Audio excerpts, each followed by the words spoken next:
Little was known about the staging and classification of human embryos until the 20th century. For this reason, the descriptions of the human embryo in the Quran cannot be based on scientific knowledge in the 7th century.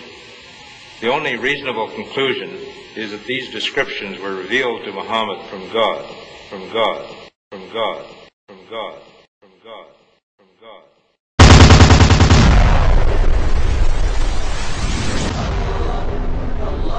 Muhammad could not have known these facts about human development in the 7th century because most of them were not discovered until the 20th century. This is a leech, and this is the human embryo about 23 days. I think you have to agree that the similarity between these structures is amazing. The key word in both is al-Ghaib. At this stage is known to no one except Allah. The rapid growth and dramatic changes which occur after the bones have been clothed by muscles have been mentioned in the Holy Quran 1400 years ago. Surah 79, Ayah 32 states, also in the context of creation, "And the mountains hath he firmly fixed." Similar mention of mountains is found in several other surahs.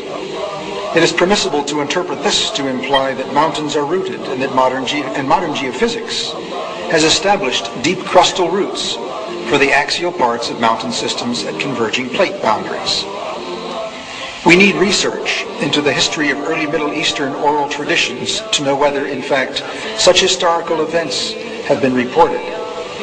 If there is no such record, it strengthens the belief that God transmitted through Muhammad bits of his knowledge that we have only discovered for ourselves in recent time. In fact, could only have been revealed to Muhammad by the one who knows all about us, not only about how we developed, but how we live and function. In conclusion, these citations that Sheikh Zindani has supplied to me and which we have discussed are certainly consistent with the variety of different genetic mechanisms that are now known.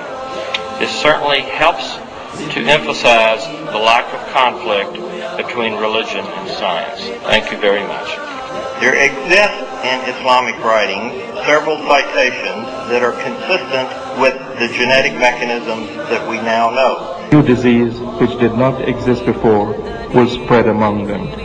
And it is not wide stretch of any imagination that we should not consider herpes and AIDS as clear examples of new diseases, and indeed at the present time new diseases for which we have no cure. Thank you very much. At this moment, the ultimate character of that new individual is decided.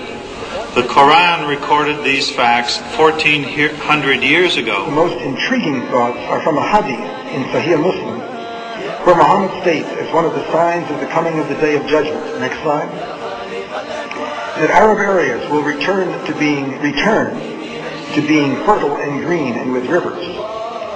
The archaeological and geological evidence that they once were green and will become green again is less than a century old. I have been asked, could Muhammad personally have known these things?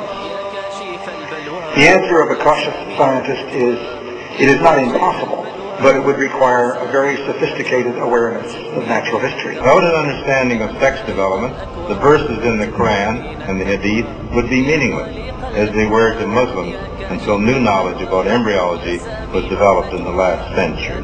Thank you very much. يا خالق الأكوان زدني من التقوى يا خالق الأكوان يا خالق الأكوان يا منزل القرآن يا خالق الأكوان يا منزل القرآن زدني من الإيمان الله يا الله يا خالق الأكوان يا منزل القرآن يا خالق الأكوان يا منزل القرآن زدني من الإيمان الله يا الله الله الله الله الله الله الله الله الله الله الله الله الله الله الله الله الله الله الله الله الله الله الله الله